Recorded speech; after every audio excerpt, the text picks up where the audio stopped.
Welcome to the Ice Guys, presented by the Hockey Podcast Network. Sunday, March the 20th. Ian, Cameron, and Vito back with you for a Sunday, ready to break down this Sunday NHL card.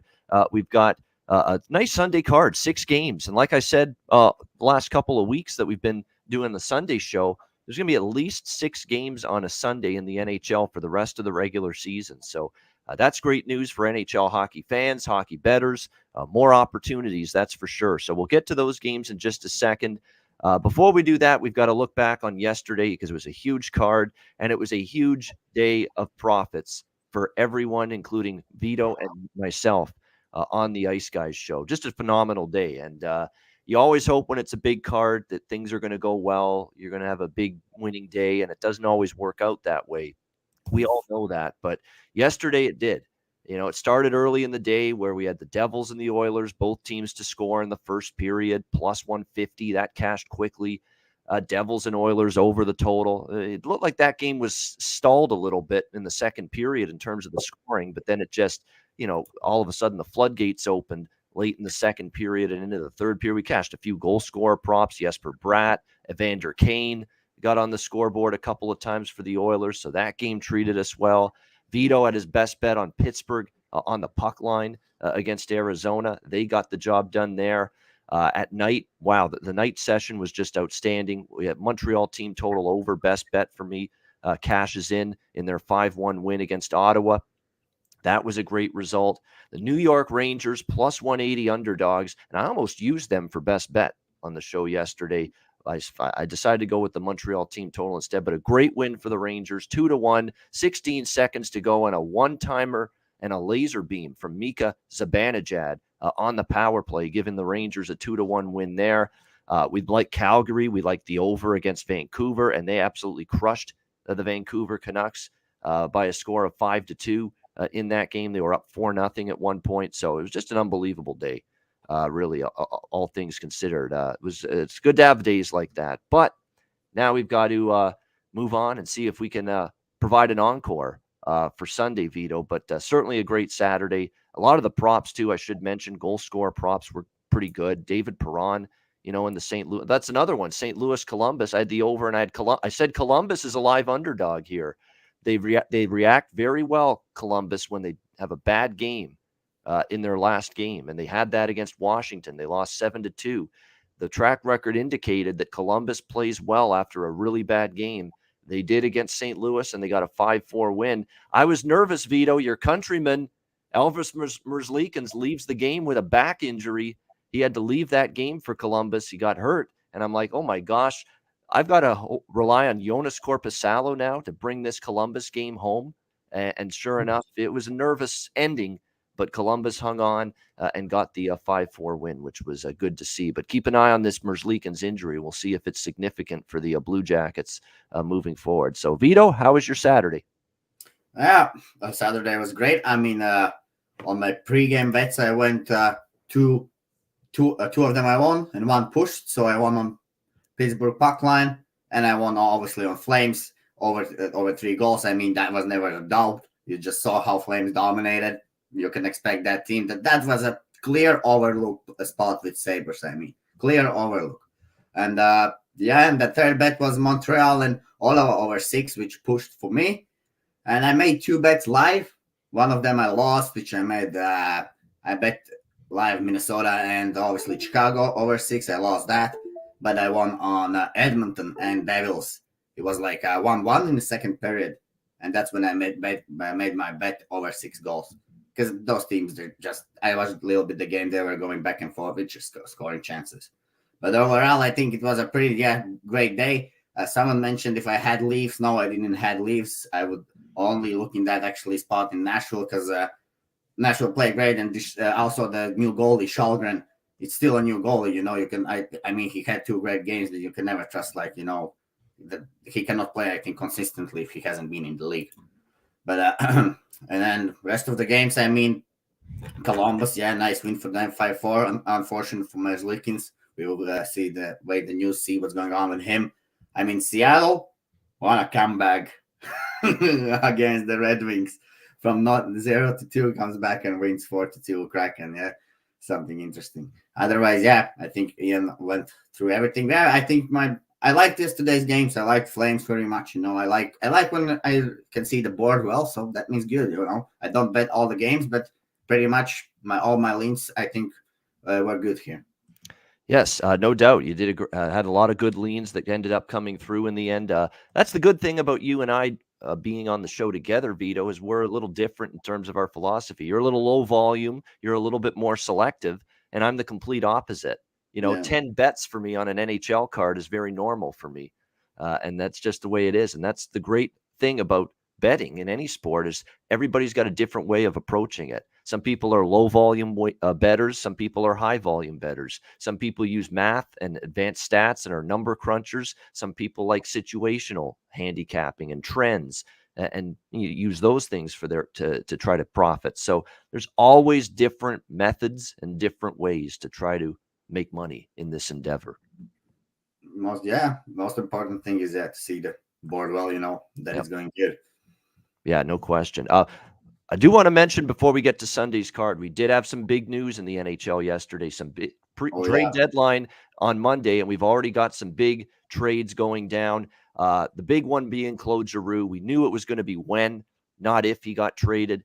He ends up going to the Florida Panthers. I got to be honest, I thought Philadelphia got a pretty decent return for Claude Giroux. When you factor in, they got Owen Tippett, who has been a productive NHL player in the past for Florida. Now, he hasn't always been in the lineup for the Panthers, but you have to remember the team he played for, loaded up front at the forward spot. So it's very difficult for him to always find the ice time that he needs to keep on progressing and improving himself as an NHLer. So they get Owen Tippett, they get a 2023 third-round pick, a 2024 first-round pick, Philadelphia, and going to Florida, Claude Giroux. Flyers also retain 50% of his average annual value of his contract.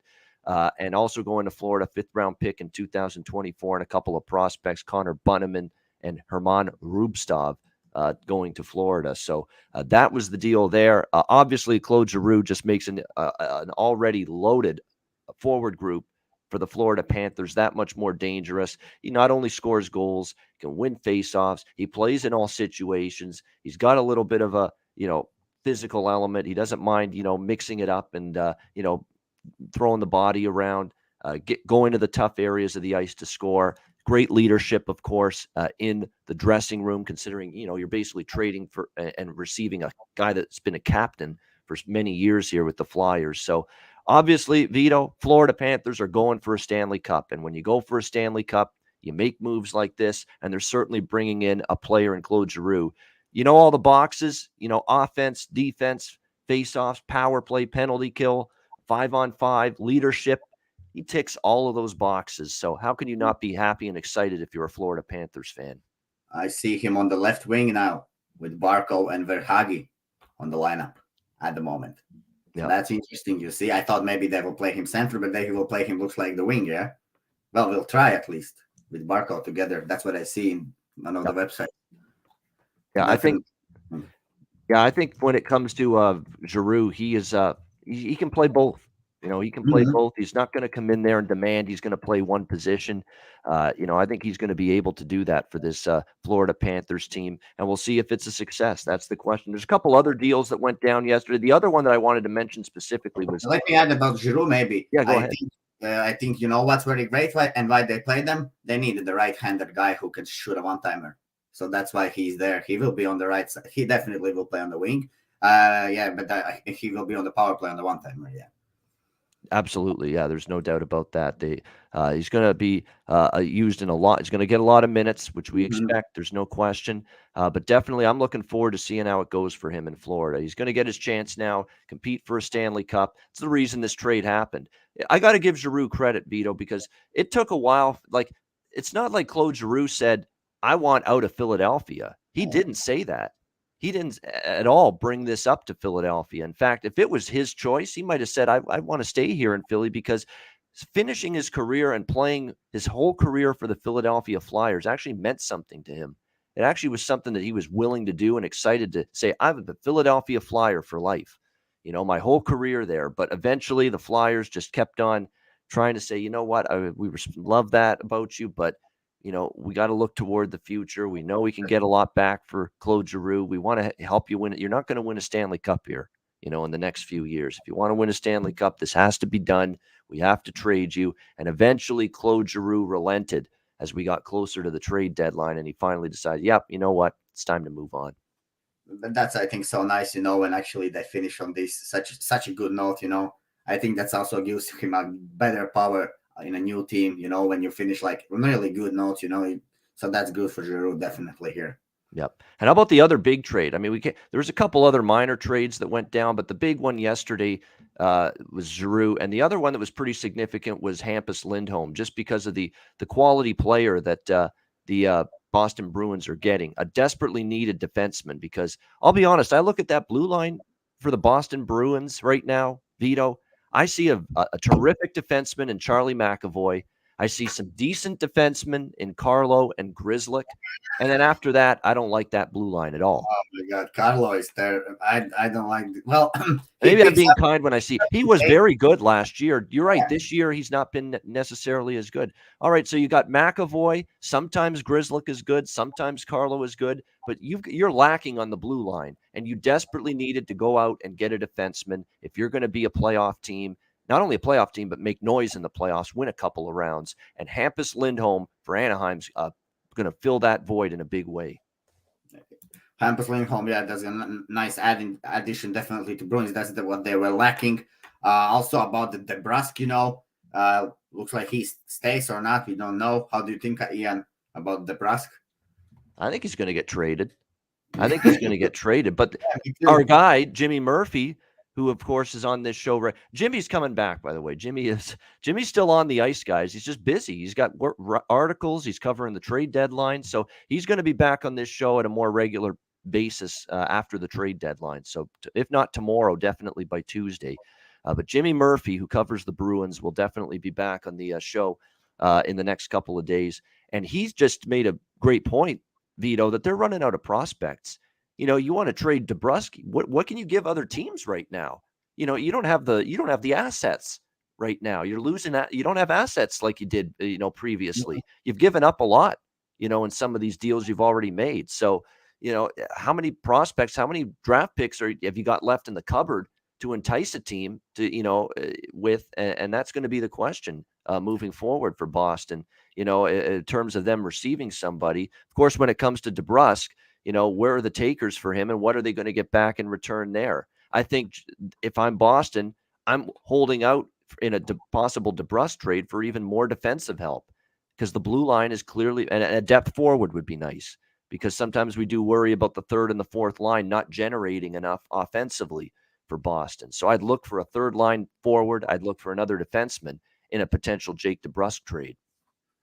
Yeah, well, if you look sometimes, this Coyle Smith, they can have a good game, then they can have a terrible game. Yep. They are not consistent, I think, So in the start of the season they were not scoring at all. But you pick up the game if you play 60 games in NHL, you start to play better at some point. So so we can see they start to score also, because you understand how the game works. You start to go where the puck will be. You have to think one step ahead. Those are the best players. So you get that you only get with experience. So now we see them scoring, but they also can have very bad games. So then definitely what they need to look is a good center, I think. Yeah, definitely. I think that is something to watch out for here. Is to look at get defensemen, get another center, get another depth forward. But those would be the pieces you got to look at for Boston if you're going to deal. Experienced guy. But that depends what they want to do, because at the moment they will be like kind of in the middle. I mean, if they're making the playoffs, that means they can win the Stanley Cup. I mean, every team which makes playoffs I think can win the Stanley Cup. Because it's NHL. If they make the right trades like Boston, they could win the Stanley Cup. But if they really need to make some unbelievable trades, get some really nice centerman, like with experience, I don't know. Well, if Swayman starts to play unbelievable game, and of course they stand a chance. I mean, they're out shooting the opposition in many games this year, and in playoff anything can happen. Are you buying into these Marc-Andre-Fleury rumors, Vito, to the Minnesota Wild? This is really picking up steam that the Minnesota Wild, of all teams, might actually make a deal for Marc-Andre-Fleury because all of a sudden they've gotten a little bit cold on Cam Talbot because he's been kind of up and down, inconsistent. Same with Capo Kakinen. He's also had some struggles lately, the last few starts he's had in net. And Bill Guerin, the GM of the Minnesota Wild, has a close relationship with Marc-Andre-Fleury from the past. So this is definitely there's something to this, a little bit of smoke. Where there's smoke, there's fire. There might be a little something to that. Doesn't mean it's going to happen. And I don't want to get Terry Edelman all excited. He's probably going to be running around his apartment or house right now, just thinking about the possibility of Marc-Andre-Fleury maybe joining his Minnesota Wild. But there is something to these. These are now multiple people that are out there saying that the Wild are in heavy discussions right now with Chicago to bring in Marc-Andre-Fleury. Yeah, well, we actually have seen in many teams where players love to bring coaches, managers, they love to bring same players. I mean, look at Daryl Sutter by bringing in Toffoli, right? So Bill Guerin, he also, I think, played in Pittsburgh, right, with Marc-Andre-Fleury. So yeah, they know how to build a team. They know who they need. They have played with them. They know who they can trust. So he knows what he's doing when he's getting Fleury to Minnesota. I mean, most of us here sitting, I think, also understand. I mean, any high offense team wants Fleury, because he needs to make these crucial saves at 4 games. I mean, or even when they are down, like late yesterday, I can give you an example where Detroit Red Wings, Zadina had a wonderful chance. They were leading 2-0, and he had a wonderful pass from Bertuzzi where he shot a one-timer, and Grubauer made amazing save. And look that, and Seattle wins 4-2, and that all happens in one period in the last 12 minutes. So yeah, the goalie is very important, and for the Wild, they need this goalie with crucial saves. Panthers got Bobrovsky, so these kind of teams, they need these kind of goalies. Definitely good goalies which can keep you in the game, in a high-scoring game. Yeah, definitely. We'll keep an eye on that. And the last bit of news we'll talk about before we get to Sunday's games, breaking them down from a betting perspective, is the fact that it looks like the Rangers and the Leafs, as of right now, it looks like one is going to get Giordano, the other is going to get Chychrun. These two big blue liners that are out there, and both of them want defensemen. Rangers want another defenseman, and certainly the Leafs desperately need another defenseman as well. Giordano and the Leafs have been rumored for a week now that Giordano and the Leafs could be a great fit. Giordano wants to play in Toronto. He's a Toronto guy, hometown. Anybody that's a Toronto kid, Vito, they just go crazy thinking about the possibility of playing for the Maple Leafs. That's just the way it always is. And Mark Giordano might be on his way to Toronto, although there's other teams that are right there looking to get his services as well. So it's not a slam dunk that Kyle Dubas and the Leafs are going to get Mark Giordano. There's a lot of competition out there to try to get him from the Seattle Kraken, and Jacob Chychrun, same thing. So there's a bunch of teams, Toronto and the Rangers in particular, looking for defensemen, and both of them still looking toward maybe a Jacob Chychrun or a Mark Giordano. So interesting to see how that goes moving forward into tomorrow's deadline. Oh, I love Chychrun. I think he's very good, and Toronto definitely need a D because you have Mazin, but you see Mazin is kind of in and out. He's now out, and he will be out for the rest of the season. Yeah, or no? What's actually with him? Do you have any news? I don't know.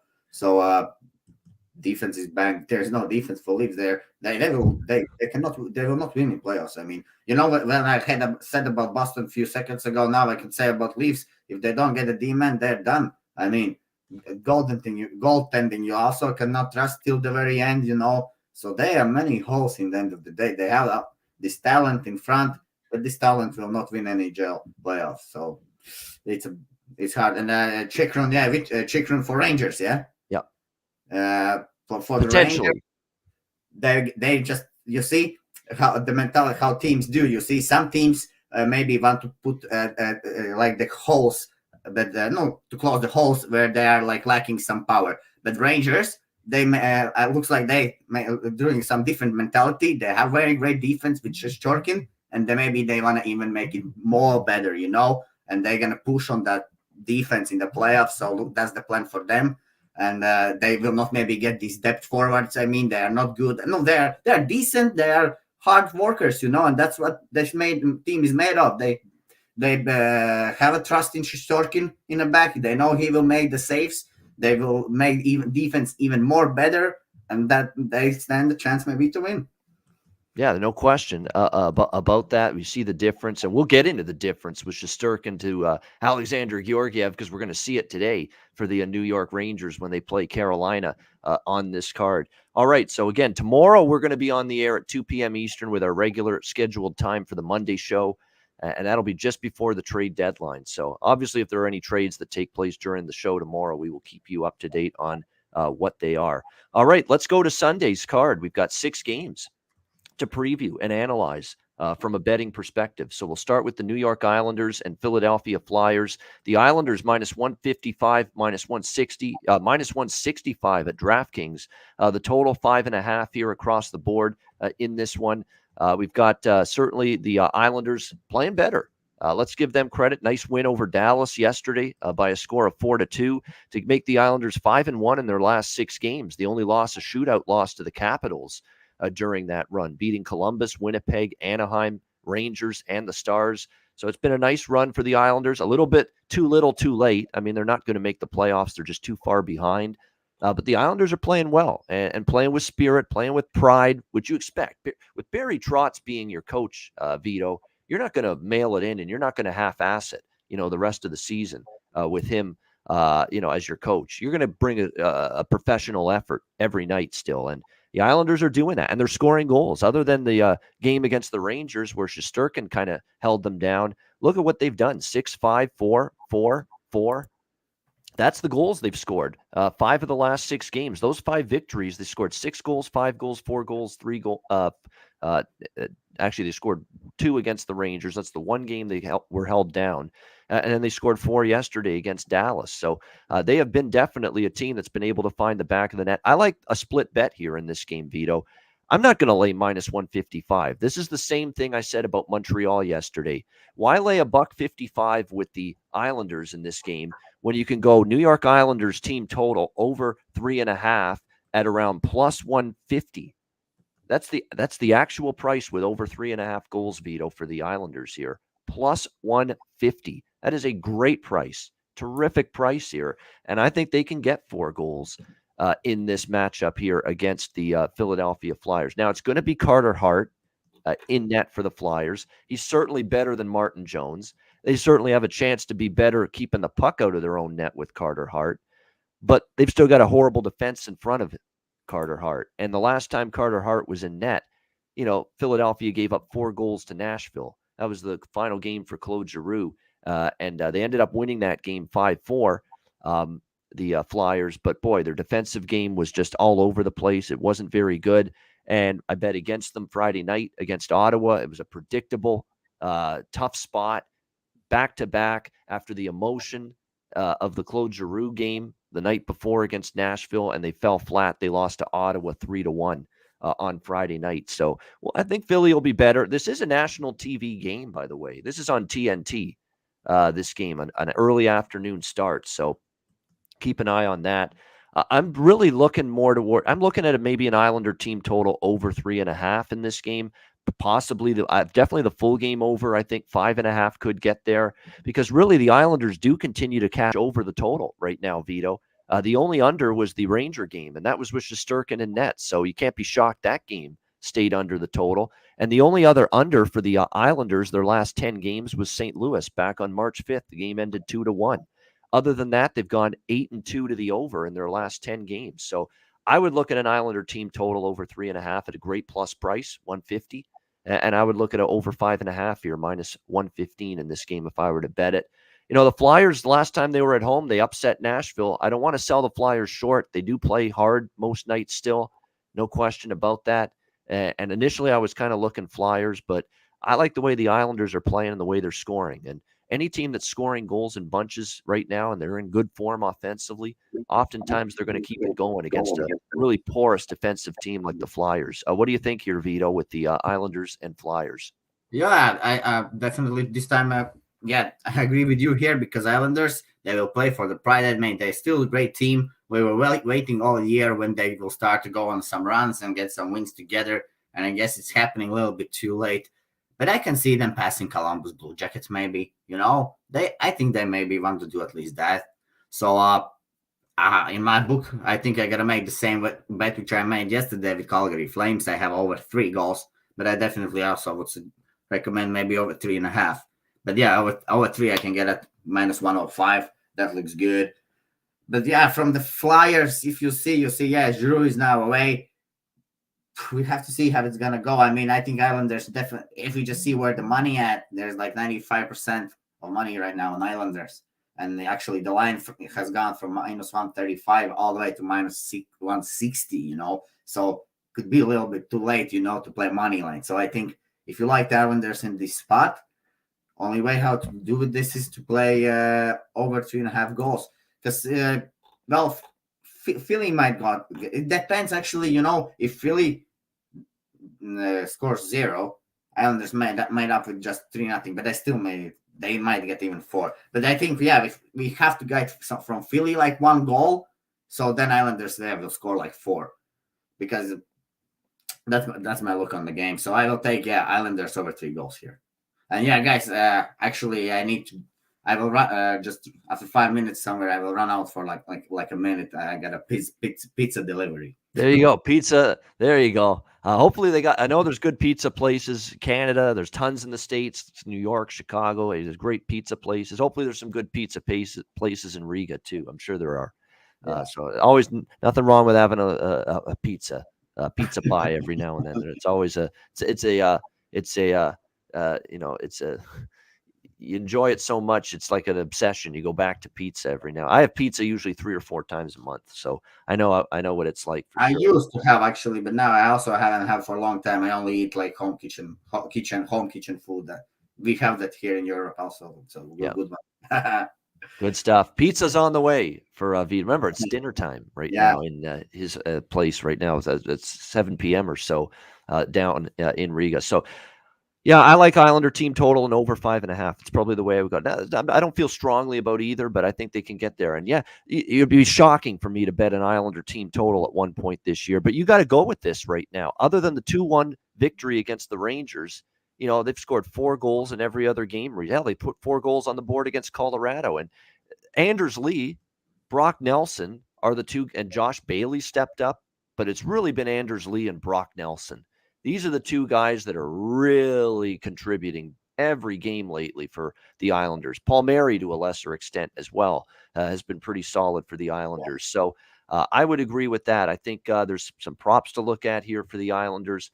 You always have to, keep it. And another thing that concerns me for Philadelphia, this is the first game now after Claude Giroux was officially traded. Now he ain't coming back.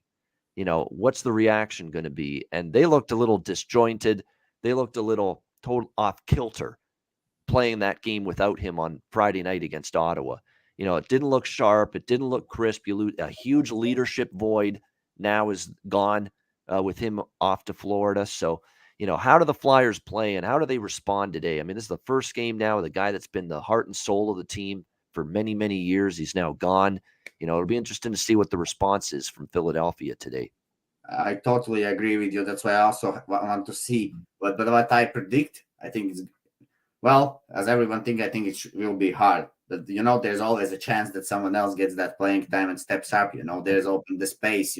Everybody wants to show up now. They know there's now a free space in the first line. Somebody wants to take that place. So you're gonna see some guys actually maybe running here around and putting some goals for Flyers today.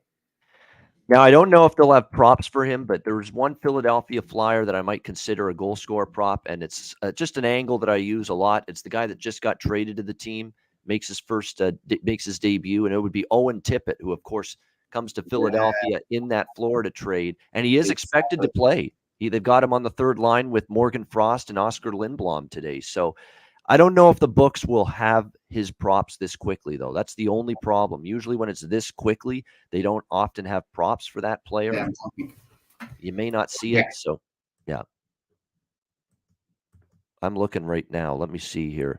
Do we have Owen Tippett? Yeah, probably not. That's the problem. It may take a game before we see Owen Tippett in the prop board. with his player props. But damn, that's unfortunate. But I would have looked that way if the props were available for him in this game. Doesn't look like they are. All right, Dallas and Washington. We've got Washington minus 160 home favorites, 6 the total in this game. Hard to step in front of Washington right now. It's they're playing good hockey.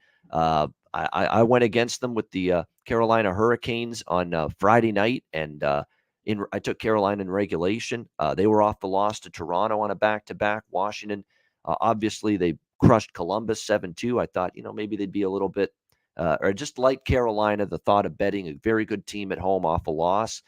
And Washington, they fell down 3-2 in that game. They tied it late, and then they won it in a shootout 4-3.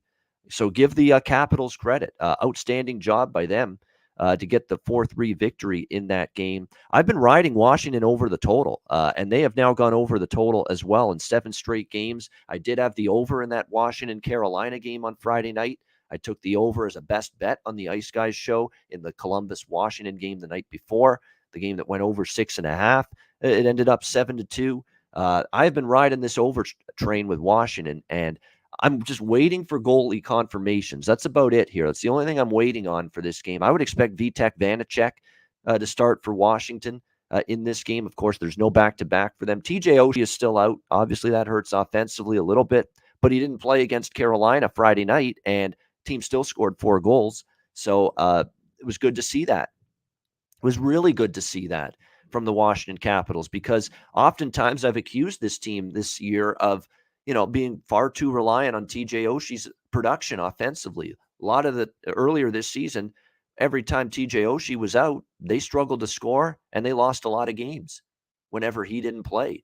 But it looks like now Washington is in a better place right now, where they can now rely on enough forwards up front and find ways to score goals, and give them credit. Now, they do lose a couple depth players in that loss to Carolina. We'll have to wait and see if they're able to suit up. Talking about Nick Dowd and Trevor Van Riemsdyk, the defenseman for Washington. They both got injured Friday night against Carolina. We'll have to see if both of them come back. It looks like they might be all right, because I've got them listed on the lineup card as of right now in this game. Nick Dowd, who is a guy that's not exactly a big offensive player, but he's a terrific defensive forward, plays on that fourth line for Washington. Trevor Van Riemsdyk, one of your starting defensemen. They both got injured on Friday. I don't see them on the injury list, though, so it must not have been a severe injury for either of those guys. So, it's looking like Van Riemsdyk on the blue line and Nick Dowd, the fourth line center, might be playing here for Washington. Oshie's definitely out. Dallas is, kind of gone downhill again. I mean, they had a nice run to put themselves right firmly in playoff contention again, and now here they are, 1-4 in their last 5 games. They lost to Nashville. They lose 7-4 to the Rangers. They get shut out by shut out by Toronto in Eric Shalgren's NHL debut.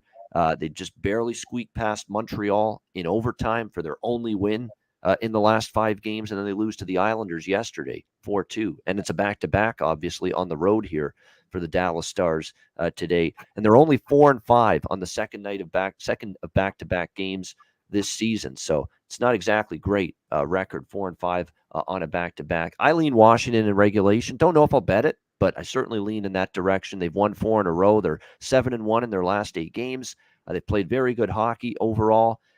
Dallas, of course, got shut out at home against Washington 5-0 earlier this year. Dallas could remember that and want some payback, but there's a very real chance, Vito, after Ottinger was in today, you either have to start Jake Ottinger again on a back-to-back.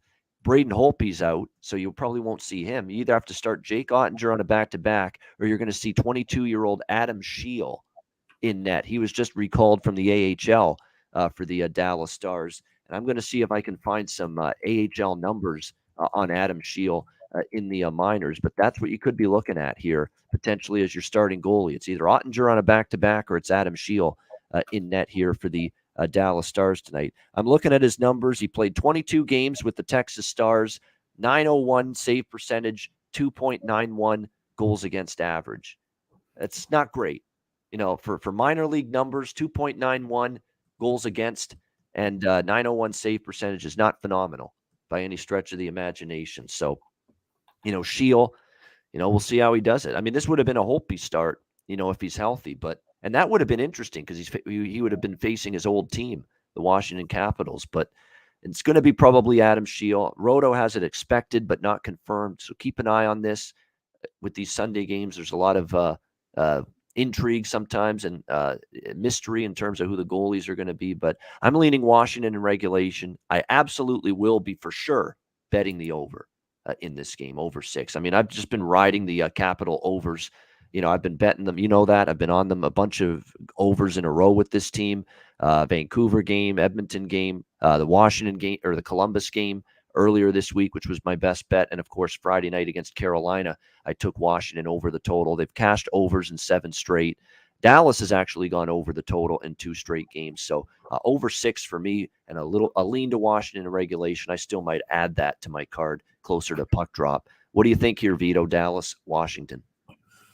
Yeah, I think first of all it will be very big thing which goalies will play. We have to see who's going to be in the net for Dallas. It's hard to tell a lot, and I think Ottinger is pretty young goalie. He's 22 years old. I think everybody will think like he will play. It will be hard on him. I think Ottinger can maybe play a good as well on the back here if he plays. So yeah, obviously Washington been playing good. They have 4 wins in a row, and that's why the odds makers are giving us this price. But in the end of the day, this season, in the end of the day, Capitals throughout these 60 or how many games they have seen them playing some bad hockey as well. So in the end of the day, you can expect something like that every single game sometimes. So if you just look at the price wise, I in my opinion, for me that price is too minus 160. I would take. I think that's too much for Washington a little bit. I would like to have like minus 140 on them.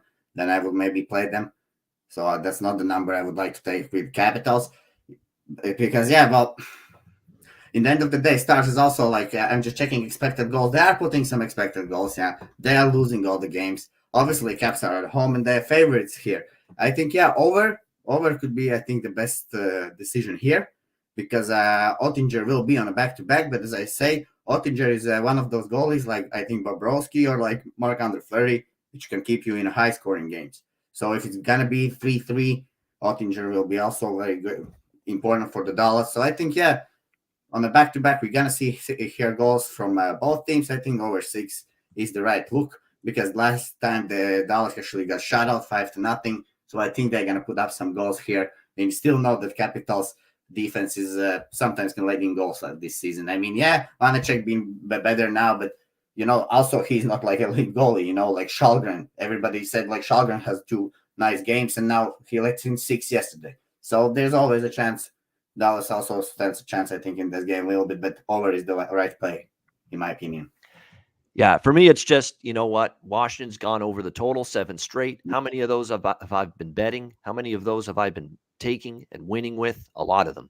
So I figured just keep riding it. And you know what I'm like with streaks. I ride the streak. And that's exactly what I'm doing here with this one. We'll have to wait and see. And, you're right. That's a good point. It is revenge. 5-0. Teams remember when they get beaten 5-0 by a team, especially at home. And Dallas isn't rolling over. They're desperate for points. I expect them to play, a hard effort today. That's for sure. But I don't trust them right now. They're not finding ways to beat good teams at the moment. Their only win the last 5 games was Montreal. They're not beating the good team. I don't know. The Shield could be great, and maybe they tighten up defensively for him, because he's a young goalie. But when I see an AHL goalie to come into the NHL, come into the show, and I see a .901 save percentage and 291 goals against, that's not impressive to me. That's not, wow, that guy looks ready for the NHL with numbers like that. That's what I think. There's always a chance, like Shalgren, but usually it's the other. Usually that's why you always have to go with that over, because you will lose sometimes. You will have, but this is right. Yeah, young goalie, that's a percentage from my AHL. Yeah, over, definitely. All right, we got next game, Rangers and Hurricanes. One of the good games today in the NHL. Carolina minus 210, minus 220 in some spots now. Home favorites, 6 the total in this game. And it went up from 5.5. And you know why it went up from 5.5? Because people saw what I saw, and what most people I'm sure have seen by now, Alexander Georgiev will be in net for the New York Rangers. That is what's caused it. It honestly is. And look, and not only that, not only is there a huge drop off from Shesterkin, who, by the way, if you didn't know how good of a goalie Shesterkin was already, watch that highlight reel of him against Tampa Bay last night. That was phenomenal goaltending. That's elite world-class goaltending last night from Igor Shesterkin. To be honest with you, Vasilevsky was very good as well. Unfortunately, Mika Zibanejad wires a one-timer on a power play and a perfect pass from the bread man, Artemi Panarin, and there's nothing you can do about it if you're Andrei Vasilevsky. And it was a great shot and a big win for the Rangers. And I was on the Rangers last night, plus 180. I thought they were very live in that game, but I'm not touching the Rangers today, obviously. Back-to-back, big win there. Carolina's now lost 3 games in a row. They've got the rest advantage after losing at home Friday night in a shootout to Washington. That's now 3 losses in a row for Carolina. And if you go back and look, I can't remember off the top of my head too many 4-game losing streaks this year for the Carolina Hurricanes. Have they even had one? I don't think they have. 3 has been their longest losing streak this year, and that's the one they're in right now. They have yet to lose 4 in a row this year, the Carolina Hurricanes. So we'll see if they can keep that streak going and avoid another 4-game losing streak here. They really should win. You know, they've got the rest advantage. They're at home. They got the subpar goalie, Alexander Georgiev, in net, who, again, for the Rangers in recent games has not been good. You know, there's a reason why we're concerned about Georgiev in net. He gave up 3 goals to Anaheim. He gave up 5 goals to Minnesota on March 8th. It's definitely concerning to me. He gave up 4 goals to Vancouver on 33 shots on February 27th. You know, he's given up, 3+ goals 3 of his last 4 appearances. So, that does concern you a little bit. So I like Carolina here. I'm probably going to, if I'm getting to bet Carolina, which I still might, I'm going to either split it between regulation or team total, which is 3.5 minus 110. Probably a little bit on the Carolina in regulation for me in this game, which is currently, when you look at the price, because that's what you got to go with the money line where it is. Carolina in regulations around minus 135, minus 140. You can go with that. And then, of course, you could go with the team total over 3.5, which is a decent price. Over 3.5 minus 110 for the Carolina Hurricanes team total in this game. I think that's a decent way to go. Some books have it at plus 100, actually, with the Hurricanes team total over in this game. And I would also like the full game over in this as well at 6. Anytime I see Georgiev, I'm looking toward an over. And the Rangers, when Shesterkin's in net, often you look toward an under. It really is that simple in terms of these 2 goalies. Let me just bring up the stats here on Georgiev in terms of totals when he's been in the net. Okay, 4 starts in a row for Georgiev, Vito, 4 overs. 4 straight games with Georgiev starting in net have gone over the total. 5-2 to Vancouver, 5-2 to Minnesota, 6-2 to St. Louis, 4-3 against Anaheim. So there's the last 4 starts for Alexander Georgiev, and all 4 of those games have gone over the total. So sign me up for over 6 in this game as well with the Rangers and Hurricanes. Vito, what do you think here? New York, Carolina. Yeah, well, I understand the people concerned about Carolina because they have let us actually sometimes down, and lately they definitely had not played their best hockey, but we all know that Carolina is a great team and they can score every night. So this should be a get right spot for Carolina. I mean, Rangers on a back-to-back, Georgiev in the net. I think this is a get right spot definitely for Carolina here. They have lost, as you said, 3 in a row. Nothing really here to disagree with you, And I can just tell maybe what kind of a bet I just now made. I'm gonna play here this split bet with a money line and a puck line. So I'm taking puck line minus 1.5, which is a plus 120, and a 2% bet. And I'm taking then on the money line as well, Hurricanes, which is I don't know in your. Let me convert real quick. Now we have it on the screen. I'm so sorry. Which is minus 210. Yeah, I'm taking also 2%, and that's it. That's my play for tonight. Basically all the stats. Georgiev has not played well. He's in the net. I know that Rangers is this kind of a team which is actually up and down. Sometimes they can have one great the game, then they will come out. They will not play at all. Gallant will tell in the interview, I don't know why we didn't play today, and then he will tell it's one of the back-to-back, he is that type of a coach, he has these always some excuses to throw out, Yeah. Trotz also always has something to say. So yeah, I think this game Rangers might not come out, because it's hard to win Lightning and Canes. 2 days in a row. The right side is here, I think, to go with Carolina, and I think they should also cover the puck line this time. For the Carolina, probably a little bit against the Washington. They try to hold on to that lead too much. I understand maybe they're preparing for this playoff hockey and everything, but still, 3-2. They looks like they sit in the defense that whole third period. Of course, they got scored on and they lose the game in the end.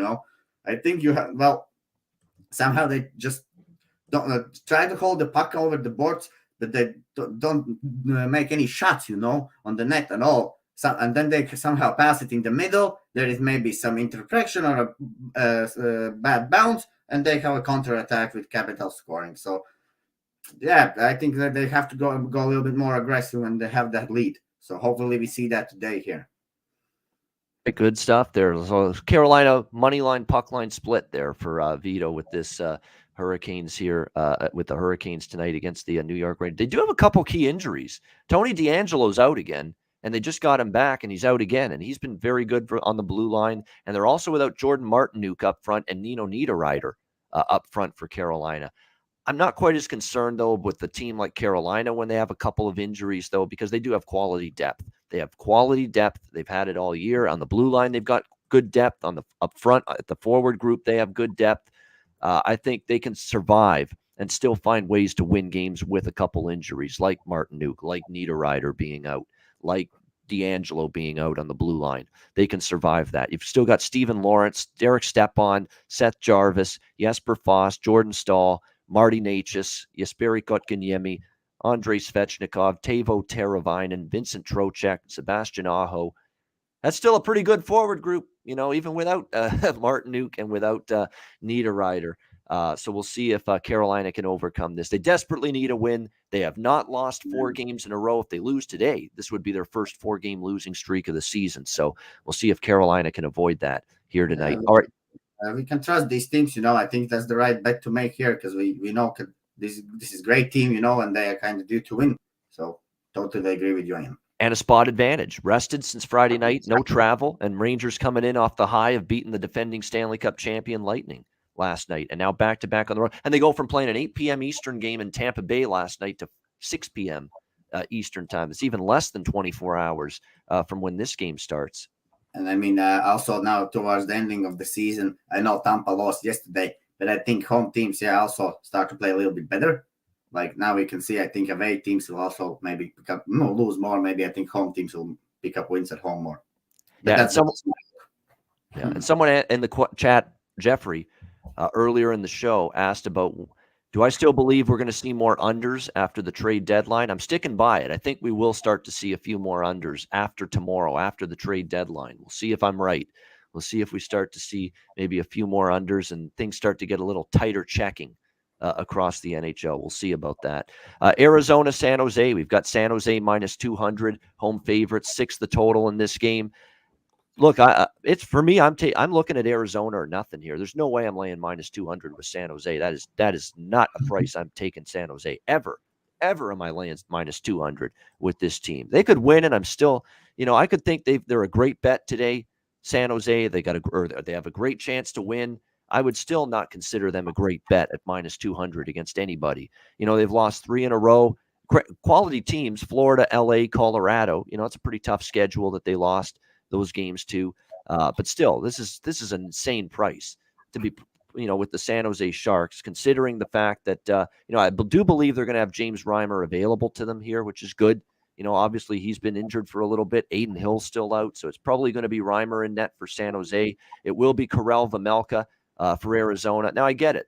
I know San Jose, has been played decent at times. Arizona's Arizona. Arizona's on a back-to-back as well after playing against Pittsburgh yesterday. So I understand it. It's a rest advantage for San Jose. That still doesn't mean still doesn't mean, at least to me, that they deserve to be minus 200 favorites in this game. Coyotes, not a great game yesterday against Pittsburgh, 4-1. They got again. The theme continues, Vito. They just get heavily outshot every single game. It happened again, 48-21 yesterday against Pittsburgh. They got completely dominated. Wedgwood did everything he could to keep the team in the game, but they obviously didn't generate enough. They were in their own zone often, and they lost 4-1. Now they were outshot a bunch in a lot of games on that road trip they just completed, yet they found their way to win some of those games. We'll see if Reimer can play well again here. Reimer, you're right. The last couple of starts, he's played a little bit better. Against the Kings, he only gave up 2 goals plus the empty netter. Gave up 3 against Florida in a game that went to overtime. Admirable performance there from Reimer. He gave up 1 goal in the 2 starts he made before his injury that kept him out for 4 games. But I'm still going to have some bet on Arizona here. It's just too much of an overlay on San Jose. Too much of an overlay, in my opinion, for San Jose in this game. Yeah, Arizona's a back-to-back situation here, which is not ideal. But there's just no way I can get behind San Jose as a -200 favorite. And in fact, I've got no issue, taking a position with at least a small play on Arizona going against them being this big of a favorite, which is something I don't think they merit going into this game. What do you think here, Vito? Arizona, San Jose? Yeah, I understand what you're telling here, Ian. Well, of course, the line with Sharks is very big. I can see a little bit why, actually. Well, usually when Sharks have this tough goal, they cannot generate a lot. They cannot score. I'm just checking the expected goals. It's like 0.6 one game, 0.9. You want to play. You want some game where you can. Their statistical profile looks ugly, Vito, for Arizona the last few games. That is a concern. That is. And for the Sharks, I think they wanna just rage out at some team. I think they wanna just score some goals finally. And that's this Arizona team now coming in. They are on a very tough schedule. I mean, they just now returned from that whole trip home. They played some bad game against Pens, and now they're again going to Sharks today. I understand why that price is here, because it's a terrible spot for Coyotes, and the Sharks just want to win. They've been losing all the time. They cannot score. They want to play some weaker team. They've been playing all teams which are better than them. So they want to play some weaker team where they actually can score. So I can actually see maybe Sharks putting up some goals today.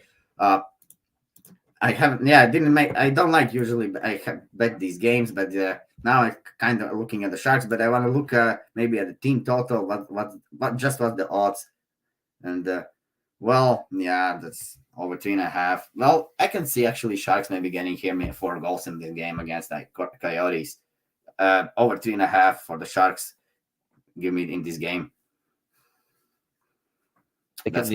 Liking the Sharks team total here over 3.5 with and Vejmelka's in net, and again 3.36 goals against average, 905 save percentage are his numbers. Although he was very good last time out against Montreal, that was the last time we saw him on that road trip, and he gave up 3 goals on 39 shots in a 6-3 win over Montreal. Montreal dominated the possession.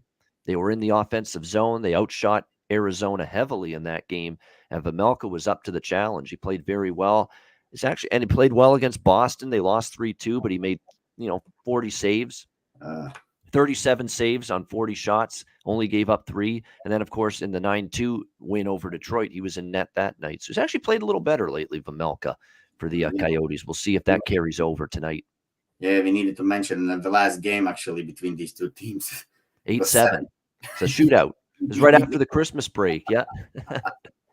So, I can see the Sharks getting 4 here tonight, I think. So, over 3.5 is a great look for Sharks, I think, here in this game. I mean, I have my Latvian guy there playing, Balters as well. So, but I think he's getting in and out for the usually lineup. I think he's in now. So, there's still this Hartland, Meyer, Couture. Those guys can score, and I think they want to play some weaker teams. So, that's my take here, yeah. All right, there we go. This is another day. It's this is just one of those cards where it's difficult to endorse an under. This is one where I'm kind of on the fence. Could stay under, could go over, but definitely when you see series history, you see the last game that these two teams played 8-7. It makes you think this game could go over the total. We'll see if that does indeed ring true to form. All right, we got Winnipeg, Chicago next up. Jets minus 130, minus 140. Road favorites in this game in the Windy City. 6 the total, shaded to the under. We do have goalies confirmed here. It's going to be Hellebuck and Fleury, the number one goalies, the veterans for both teams in net for this game. For Chicago, Vito, very possibly this could be the final game in a Chicago Blackhawks uniform and the final start in Chicago with the Blackhawks for Marc-Andre-Fleury, who, of course, is being linked to a bunch of teams, most especially the Minnesota Wild right now. So you're talking about a guy that's, trying to showcase himself a little bit. This is a big start for him in terms of, hey, this is what I can bring to a team that's trying to win a Stanley Cup. And to be honest with you, Marc-Andre-Fleury, has been abandoned in a lot of games this year by his defense. And yet the last start he made against Boston, Vito, last week in Chicago, Boston won in overtime 2-1. That game doesn't even get to overtime if not for Marc-Andre-Fleury. Absolutely a brilliant he was in that game. He only gave up 2 goals. He made 46 saves. 46 saves, 2 goals allowed on 48 shots in that game against Boston. So, this is a guy that's he did everything he could. He was he was going post to post. He was just robbing people left and right in terms of that Boston game, playing very well. And that's the scary thing about betting Winnipeg here. It would be a Winnipeg or pass for me. I'm not going to endorse Chicago. That's just not going to happen. But Winnipeg's just one of those Jekyll and Hyde teams, and the injuries are mounting again for them. Perfetti, Beaulieu's out, and Adam Lowry's going to be out tonight. He's been added to COVID-19 protocol. Yes, that does still exist. People are still, coming in contact with COVID, people that test positive, and that's what's happened for Adam Lowry. So he's a very important two-way player for the Winnipeg Jets, Vito. Good at all areas of the ice, face-offs, penalty killing. Yeah, very good offensively. They're going to miss him for sure. So this is probably going to be a pass for me, Vito. Of all the games today, I don't expect really to bet this one. Could I look over? Yeah, but I don't want to do that with Fleury in net. Fleury's not an over goalie right now. He's playing with a point to prove. This could be his final start. You don't think he wants to go out there and play great in what could be his final game with the Blackhawks here? Of course he does. And he wants to show the other teams that might trade for him before tomorrow's deadline that this is what he can offer you. When you are trying to win a Stanley Cup and trying to make a deep playoff run. So it's an interesting game to watch. I'm going to probably end up off the game entirely. I could only look toward Winnipeg minus 140, but I'm not in a rush to lay a price with this inconsistent, erratic, up and down like a yo-yo team. That's what the Winnipeg Jets are right now at this point in time. Look at their recent results. I mean, they lose to the Rangers and the Stars. They beat the Lightning, which was the utmost impressive win. They beat the Devils 2-1. They lose to the Islanders. They roar back, beat St. Louis, which was a good win there because the Blues are tough at home. They beat Vegas 7-3, and then they lose to Boston, 4-2 in their last game. So they're just all over the place, the Winnipeg Jets. I don't want Chicago. There's no way I would endorse Chicago. It would be Winnipeg or pass, but I'm probably going to pass when it comes to this game. What do you think here, Vito? Jets, Blackhawks? Yeah. I mean, this Blackhawks team still with Fleury in the net. He cannot do it all, and they're going to be on a back-to-back. And I know the Blackhawks, they turn the puck a lot over. And I just remembered when I see these two teams not playing, I kind of have a picture of the last game. I don't know why, because I was so angry watching Jets that game. They played at home, and they were desperate against this Blackhawks team. They couldn't generate any chance. And I mean, Blackhawks ended up winning that game 3-1. So, yeah, it's Jets looks like they have a nice price in regulation, But all these Jets let down spots, they have let me down so many times this season. Looks like with Nicolas Ehlers, they look better. Well, maybe Boston was too hard for them, but they were at home, but still they were not generating anything first 2 periods. After the statistics, which I watched and a little bit the highlights, I saw that Boston was out shooting them twice more. So that's terrible, And then, now they play this Blackhawks team. I think the Jets is the play here because they are lost. Well, I'm also not thinking I'm gonna play this game. Maybe I will decide. I don't know, but I don't like this Hellebuck as well at the moment. He's kind of cold, as you have mentioned, Ian letting in 3-4 goals every game. So Blackhawks have the guys who can score. Kaner, the Brinken. Okay, they have lost Hagel now, but they get something in return. And they have Jonathan Davis. Okay, he's maybe not a scorer Dylan anymore. Strome, he's been good lately. Yep. Yeah. Dylan Strome definitely. So yeah, I think I can see Blackhawks also scoring. So yeah, this game is pretty strange. I am not playing anything at the moment here. Yeah, but it's a tricky one. I'd look at props in this game. Take a shot with a couple goal score props on each side. Like I said, I look at Dylan Strome. He's going to be on the top line center spot tonight for Chicago with Kane and DeBrincat. You could look in that direction. Taylor Radish is going to play on the third line tonight. Again, if he had props available, he came over in the trade as well with Tampa for Brandon Hagel. Taylor Radish is going to make his Blackhawks debut on the third line tonight with Lafferty and with Gustafsson, it looks like. So, again, if we see Taylor Radish props posted, I'm interested, but I don't think we will because a lot of times the books just don't have them up this quickly for the player that just arrives with the new team. So, but those would be interesting props. For Winnipeg, I go with Ehlers and Connor. I mean, keep it simple. Ehlers is playing well right now. He scored in 3 straight games for the Winnipeg Jets. He's definitely he had a little bit of a funk there coming back from the absence, but he's starting to rev it up. He's got 4 points in the last 3 games, and he scored in each of the last 3 games. So you could go with a goal scorer prop for Nick Ehlers for Winnipeg. You could also maybe look at a points prop to register a point.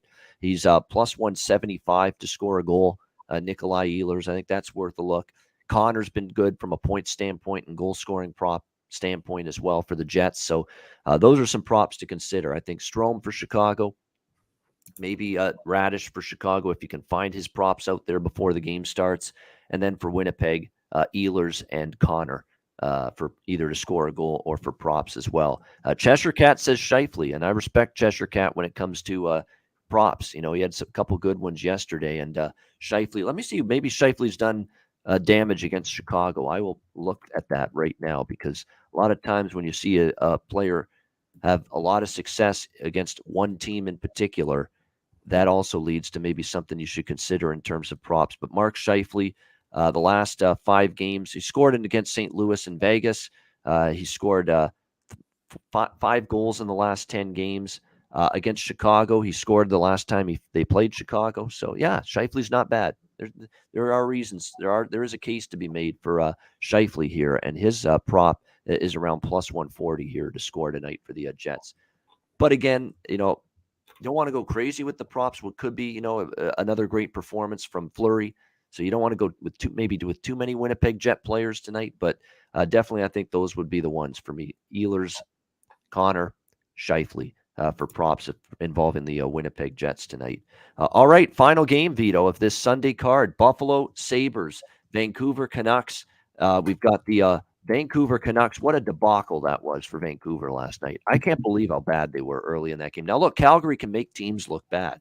They are that good, the Calgary Flames. But to see the hapless Vancouver Canucks, it was a fire drill in their own zone. They were just giving up the blue line. They're like, hey, we're not going to defend our own fucking blue line. You guys just take it. You guys just take it, Calgary. You come on in waves, and you just come at the front of the net and just pepper shots relentlessly on poor Thatcher Demko all you want.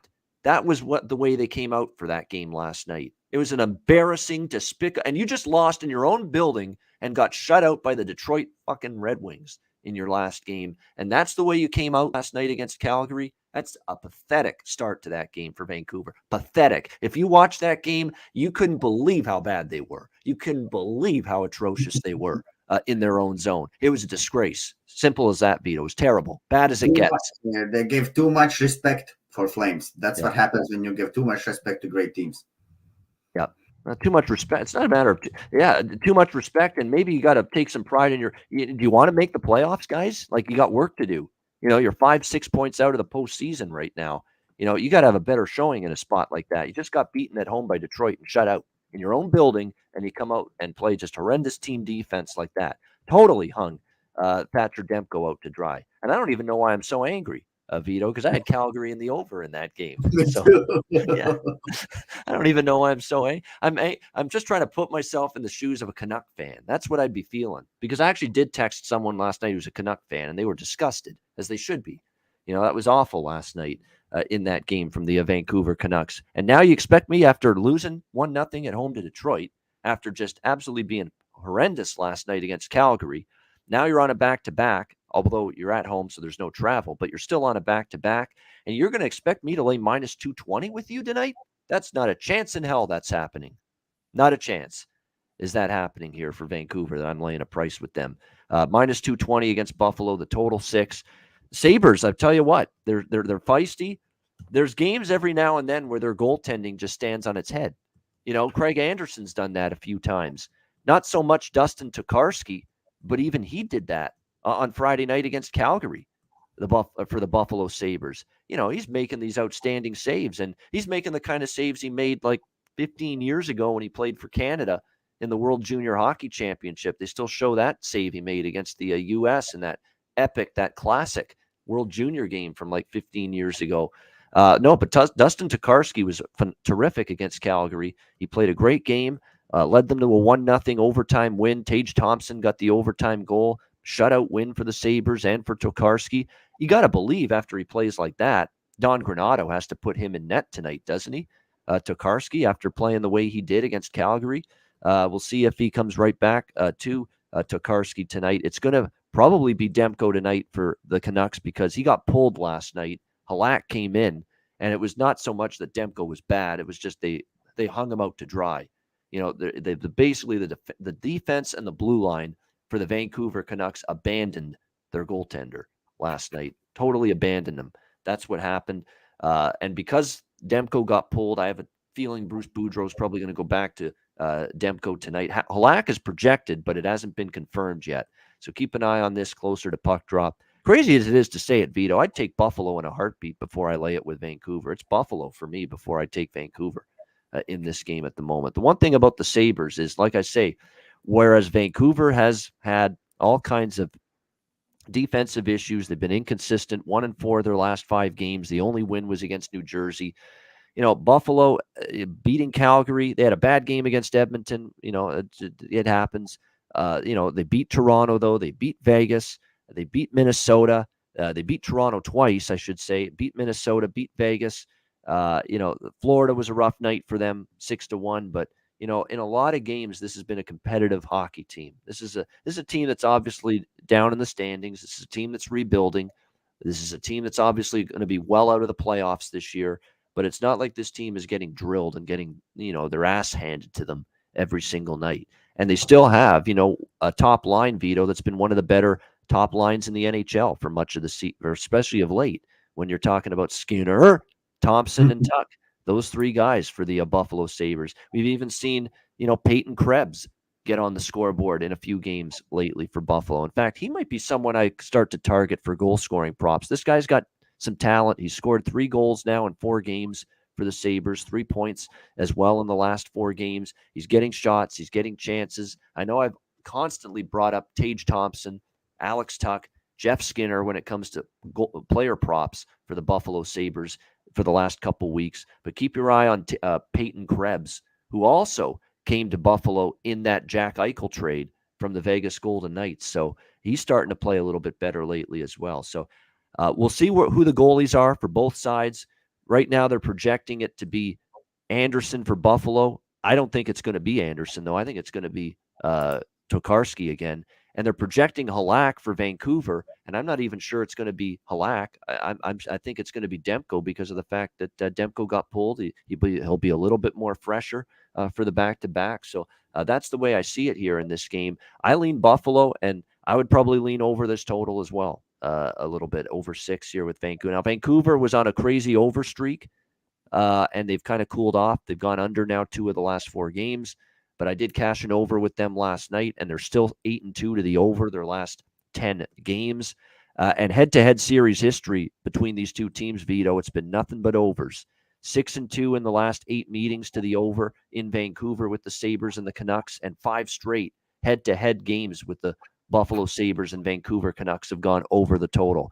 4-3, 4-3, 6-5, 6-3, and 5-2 were the final scores in each of the last 5 meetings with the Sabres and the Canucks. So for me, it would be over if I'm betting the total. What do you think, Vito? Buffalo, Vancouver. Yeah, for this game, you see, odds are very low on Vancouver, and I understand it well.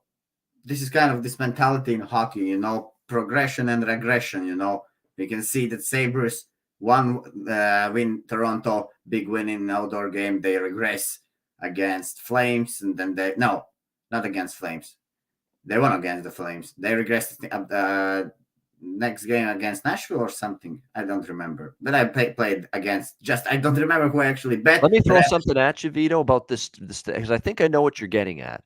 Buffalo has this game where they shut out a team. They give up like no goals or 1 goal or 2 goals, and they win a game. They play good defensively. You're probably thinking, what do they do the next game, right? Regression. You said regression. You brought that up. I'll give you a stat right now, and that's why I think the over is probably the bet here in this game. The Buffalo Sabres in games after allowing 2 goals or less in their previous game, which they did against Calgary, they shut them out. In their next game, they are 4-1 to the over. You know what that tells you? That means they don't sustain the defense and the goaltending 2 games in a row. Yeah. Yeah. They play this outdoor game against Leafs. They have a big win, and they definitely lost against Oilers 6-1.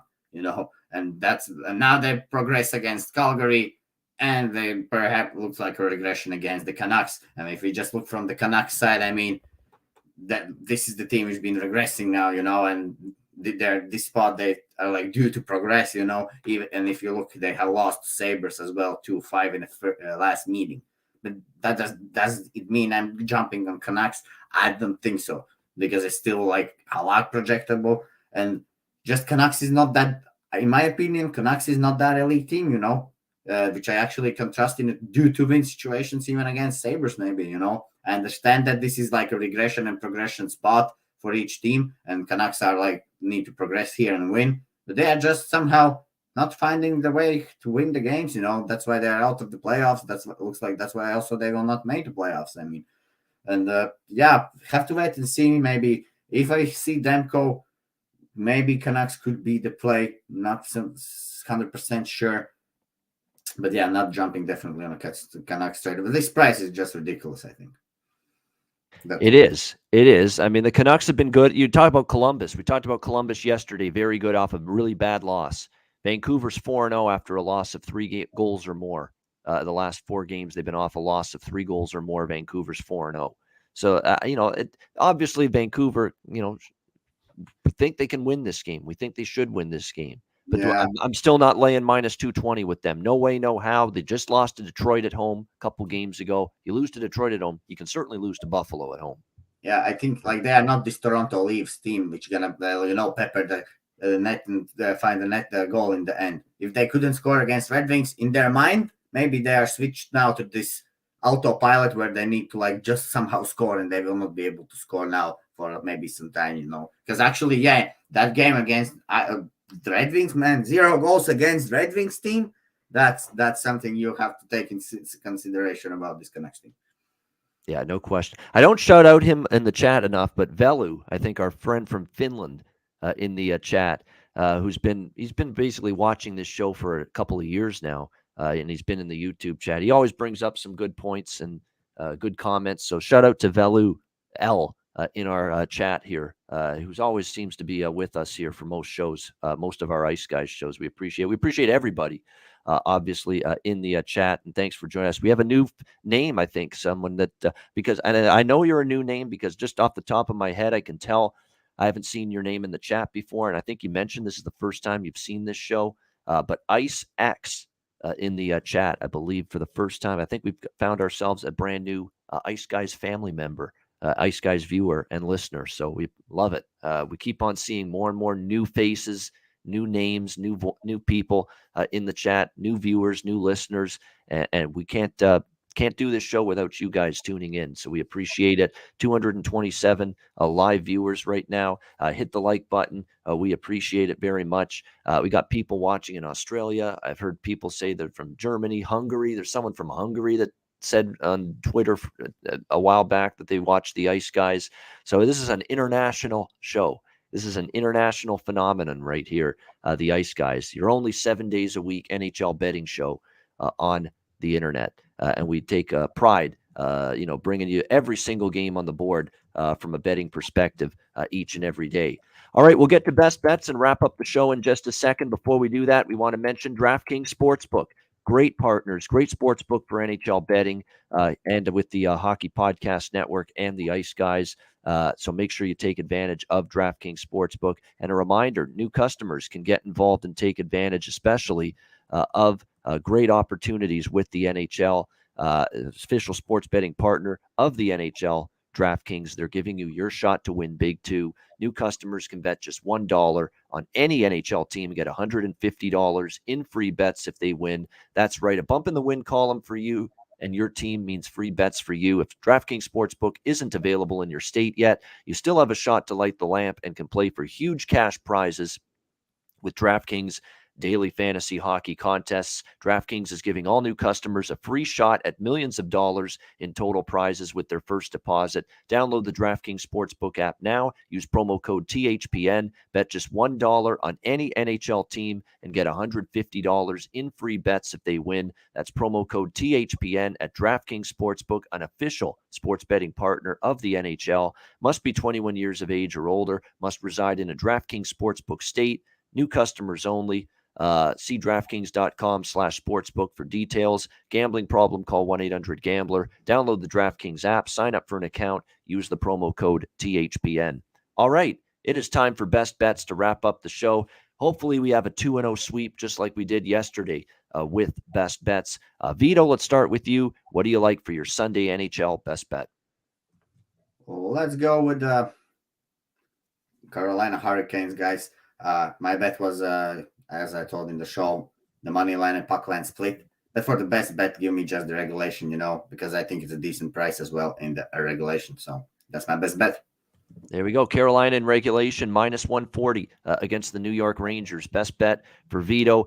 My best bet for this Sunday card, you know what? This is not a clear-cut best bet. For me, it was definitely going to be that Montreal team total yesterday. It felt very strong that was going to be best bet material for me.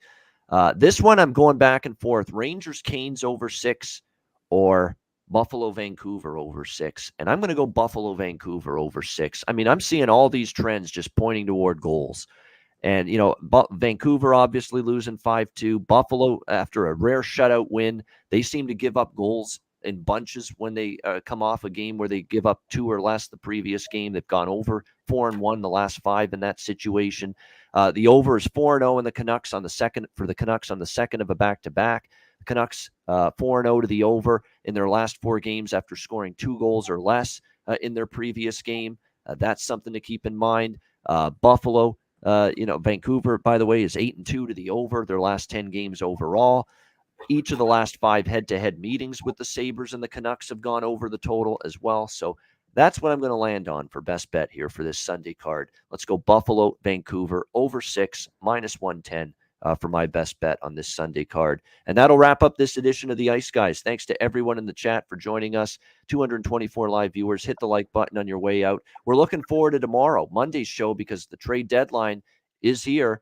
And we'll be on the air at 2 p.m. Eastern time just before the deadline arrives. So obviously, if there's any trades that take place during the show tomorrow, well, we'll definitely talk about them for sure. But great Sunday show, Vito. Tremendous work again this weekend on the Ice Guys show. As always, thanks for joining us. A reminder, the Ice Guys is live 7 days a week, Monday to Friday, 2 p.m. Eastern, Saturday and Sunday, noon Eastern. If you can't watch the show live, download the Ice Guys podcast in audio form on all major podcast platforms, Google Podcasts, Apple Podcasts, Spotify, Stitcher, and iHeartRadio. Download the Ice Guys podcast when you can't watch the show live. For Vito, I'm Ian Cameron. Have a great Sunday. Enjoy the games and good luck. And we will talk to you again tomorrow on Monday for another edition of the Ice Guys presented by the Hockey Podcast Network.